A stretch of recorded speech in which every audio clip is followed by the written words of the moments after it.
Hey Megalithomaniacs, how are you doing? We are at Stonehenge on the winter solstice. You can kind of see that.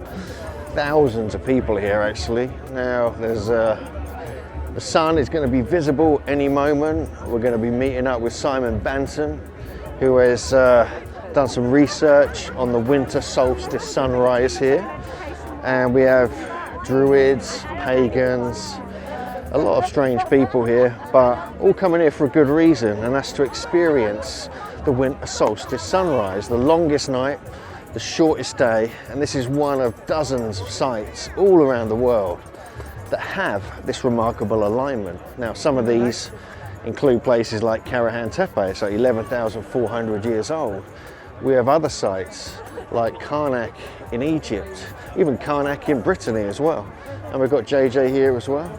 So whoever said dragons don't exist, I have just proven you wrong. Dragons at Stonehenge, it is happening. Oh my God. No, I'm not saying. So happy solstice, Hugh.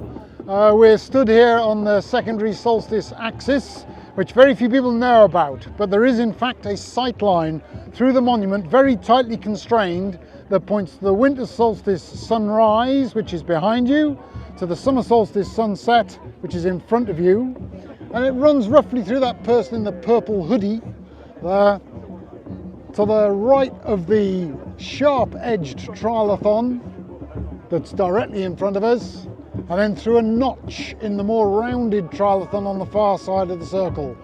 So it uses stone 58, stone 53, and that alignment runs exactly along the centre line of the altar stone, which means that the altar stone is at the exact intersection of the primary solstice axis and the secondary solstice axis. And it's positioned precisely, not perpendicular to the main solstice line, but at 80 degrees, which is the angle between summer sunrise and winter sunrise at this latitude when that was built. And that's the angle that the altar stone has in the centre of the monument. Exquisitely positioned. And sunrise has just happened, but it is behind the cloud bank, about a fingernail's width to the left of that electricity pylon you can see on Coneybury Hill. All of these things are significant. They are marking the key turning points of the year in both directions. They're also marking, with the station stone rectangle, not only the solstice primary axis, but also the major moonrise and set axes. And we're coming up in 2024-25 to the major standstill. So July 24, August 24, full moon will be at its southernmost extreme. So if you can stand in line with the long axis of the station stone rectangle, you'll see the full moon rising in line with that over Coneybury Hill at its southernmost possible extent. They are paying attention to everything that you can, and they're engineering an instrument to track and record this and drag the sky down to the earth. That puts us on a level with an understanding of the gods. It's a motivation I can get on board with. Excellent. Okay. Thank you, Simon. You're welcome. It's a pleasure, Hugh.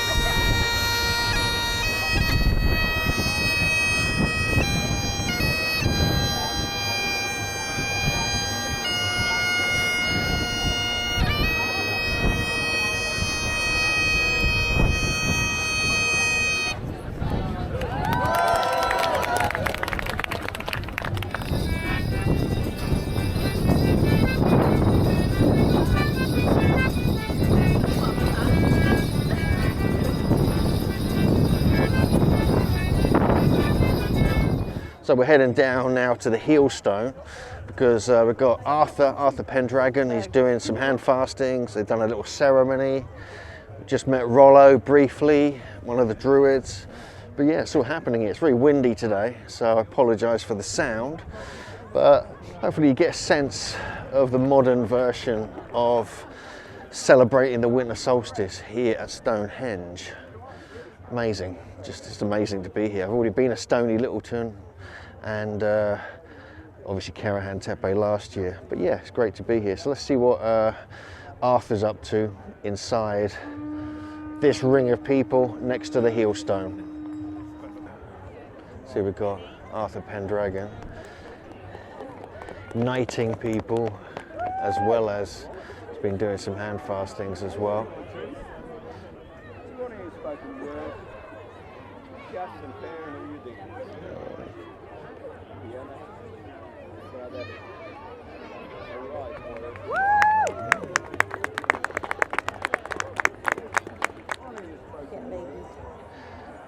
So we've got a whole series of people getting knighted, and I'm encouraging JJ to get knighted, but she won't do it.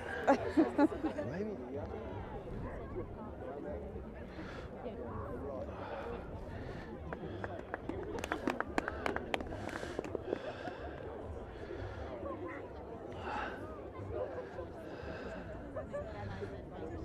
We swear by peace and love to stand, heart to heart and hand to hand.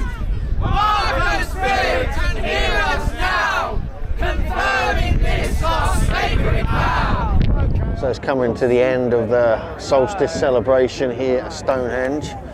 Still thousands of people inside the main stone circle, and we're kind of right in between like the blue stone and the sarsen. You can see that behind me there, the two different types of stones.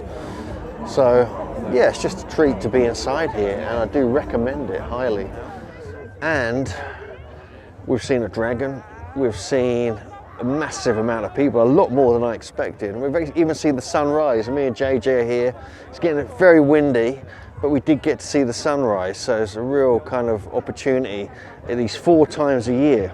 The 2 solstices, the 2 equinoxes are the times you can get into the stones for free and see right inside the stones for yourself. So you can see this in all its glory. You can get inside the stones, you have to go through crowds of people, but it's worth it. It's an experience, so I highly recommend it. If not, you can join us on our England tour we do here every July on a private access, more quiet visit. But anyway, thanks for watching Megalithomaniacs. Happy solstice. Hope you enjoyed this brief soiree around the winter solstice morning at Stonehenge here in Wiltshire, England. And we'll see you next time, Megalithomaniacs.